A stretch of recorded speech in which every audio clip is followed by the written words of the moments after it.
Assalamualaikum warahmatullahi wabarakatuh.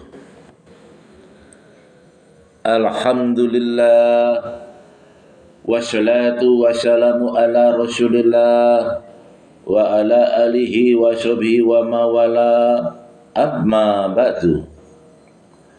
Pertama-tama marilah kita mengucap puji syukur kepada Allah Subhanahu wa taala yang sudah memberi nikmat berlipat hingga saat ini. Juga tak lupa sholawat serta salam semoga selalu tercurahkan kepada Nabi besar Muhammad sallallahu alaihi wasallam serta keluarga, para sahabat sampai kepada kita umatnya. Sahabat Guspin di mana saja berada. Kultum hari ini yaitu pada hari kiamat, amal apa yang dihisab? Sahabat Guspin di mana saja berada. Pada hari kiamat kelak, segenap umat manusia akan dikumpulkan di padang mahsyar dan menghadapi hari perhitungan. Segala amalnya akan dilihat dan ditimbang. Amalan pertama yang akan dihisab di pengadilan Allah Subhanahu wa taala adalah sholat. Dalam sebuah hadis Rasulullah Sallallahu Alaihi Wasallam bersabda, sesungguhnya amal yang pertama kali dihisab pada seorang hamba pada hari kiamat adalah sholatnya. Maka jika sholatnya baik, sungguh ia telah beruntung dan berhasil. Dan jika sholatnya rusak, sungguh ia telah gagal dan rugi. Jika berkurang sedikit dari sholat wajibnya, maka Allah Ta'ala berfirman, lihatlah apakah hambaku memiliki sholat sunnah, maka disempurnakanlah apa yang kurang dari sholat wajibnya. Kemudian begitu pula dengan seluruh amalnya. Hadis riwayat Tirmizi. Dari hadis ini dapat kita pahami bahwasanya sholat adalah amalan pertama yang akan dipertanyakan dari seorang muslim pada hari kiamat nanti. Kemudian kita pahami juga bahwasanya sholat adalah semacam tolak ukur untuk mengetahui kualitas seorang muslim. Karena dikatakan bahwa jika sholatnya baik, maka baiklah ia. Demikian pula sebaliknya. Selain itu, disebutkan juga dalam hadis tersebut bahwa sholat sunnah sangat penting, karena jika ada yang kurang dari sholat wajibnya seorang hamba, maka sholat sunnahlah yang akan menutupi kekurangan tersebut. Dengan kata lain, dikatakan bahwa hendaklah seorang muslim memperbanyak dan menjaga amalan sunnahnya, bukan hanya mementingkan yang wajib saja. Sahabat Guspin di mana saja berada, dalam pelaksanaan sholat diutamakan berjamaah.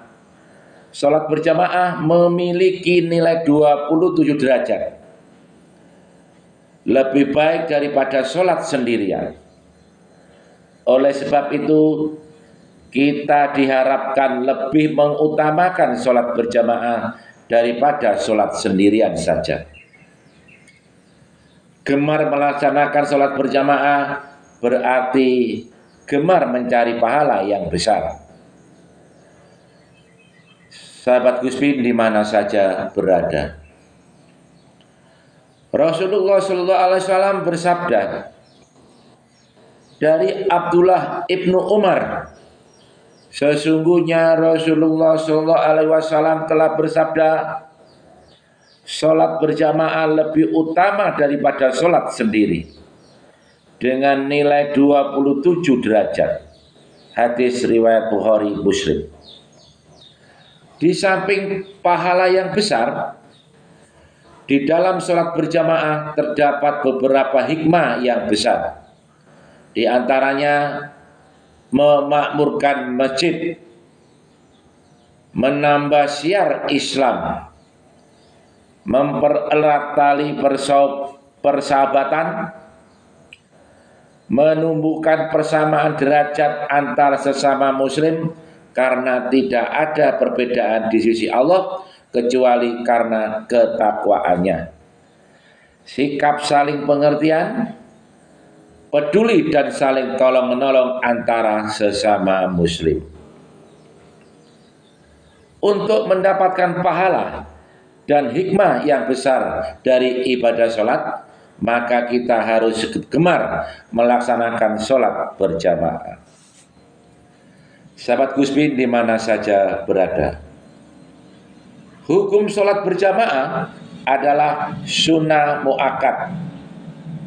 Artinya dikuatkan atau sangat dianjurkan, terutama bagi laki-laki, dan dilakukan di masjid. Allah Subhanahu wa Ta'ala berfirman, dan apabila kamu ada di tengah-tengah mereka atau sahabatmu, lalu kamu hendak mendirikan sholat bersama-sama mereka, maka hendaknya segolongan dari mereka berdiri atau sholat bersamamu. Quran Surat An-Nisa 102. Sahabat Gusbin di mana saja berada, Rasulullah SAW bersabda dari Abu Hurairah, sesungguhnya Rasulullah SAW telah bersabda, demi Tuhan yang jiwaku dalam kekuasaannya, saya telah bermaksud menyuruh orang-orang untuk mengumpulkan kayu bakar, lalu menyuruh seorang untuk menyerukan azan, kemudian menyerukan pula seorang untuk menjadi imam bagi orang banyak. Sementara itu, saya akan mendatangi orang-orang yang tidak ikut berjamaah, lalu saya bakar rumah-rumah mereka. Hadis riwayat Bukhari Muslim. Dalam hadis di atas, Rasulullah SAW mempertegas pentingnya sholat dilakukan secara berjamaah dan menjelaskan sanksi hukum yang akan dikenakan kepada orang-orang yang tidak melaksanakan sholat secara berjamaah. Sahabat Gusbin di mana saja berada, maksud dari diciptakannya kita di dunia ini adalah untuk beribadah kepada Allah Subhanahu wa Ta'ala. Namun sayangnya kita seringkali lupa akan hal tersebut. Tak jarang waktu 24 jam yang diberikan kepada kita ini kita habiskan hanya untuk memikirkan kehidupan dunia saja. Padahal Allah Subhanahu wa Ta'ala berfirman, dan carilah pada apa yang telah dianugerahkan Allah kepadamu kebahagiaan negeri akhirat, dan janganlah kamu melupakan bahagianmu dari kenikmatan duniawi. Quran Surat Al-Qasas 77.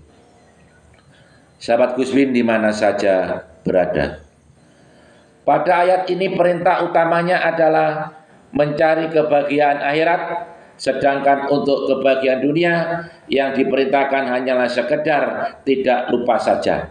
Artinya jika sudah sedikit saja mencari kebahagiaan dunia, itu sudah cukup. Sahabat Gusbin, di mana saja berada. Namun yang terjadi pada umat Islam pada hari ini adalah sebaliknya. Banyak di antara kita yang matian-matian mengejar kebahagiaan dunia sampai-sampai tak punya waktu sedikit pun untuk memikirkan akhiratnya. Alangkah sedihnya kita lihat masih banyak di antara kita yang terkadang lebih memilih untuk melanjutkan pekerjaannya tak kala telah datang waktu sholat. Padahal bisa jadi jika ia meninggalkan sejenak saja pekerjaannya tersebut untuk menunaikan sholat, Allah akan mempermudah urusannya dan memberikan bantuan yang tak pernah ia sangka sebelumnya. Sahabat Gusmin di mana saja berada, kehidupan dunia hanyalah kehidupan sementara, sedangkan kehidupan akhirat adalah kehidupan abadi yang tak berpenghujung. Maka alangkah bodohnya diri kita ini jika tak sudi mengorbankan barang 1-2 jam saja dari 20 jam yang kita miliki untuk kehidupan abadi kita. Alangkah bodohnya diri kita ini jika kita menghabiskan 24 jam untuk kehidupan dunia saja, yang tak mana kehidupan dunia ini tak akan kekal selama-lamanya. Maka marilah kita renungkan kembali perintah Allah agar kita mencari kebahagiaan akhirat nanti. Marilah kita tunaikan sholat wajib dan tak lupa pula kita sempurnakannya dengan sholat-sholat sunnah, karena sholat adalah tiangnya agama ini. Sahabat Gusmin di mana saja berada, demikian beberapa hal yang dapat saya sampaikan. Semoga apa yang disampaikan tadi dapat memberi manfaat dan kebaikan bagi kita semua. Tentunya kesempurnaan hanya milik Allah semata. Karena itu saya memohon maaf atas ucapan dan tindakan yang tidak mengenakan bagi para pendengar. Semoga Allah menuntun kita menuju jalan yang paling lurus, yakni Islam. Akhir kalam, wassalamualaikum warahmatullahi wabarakatuh.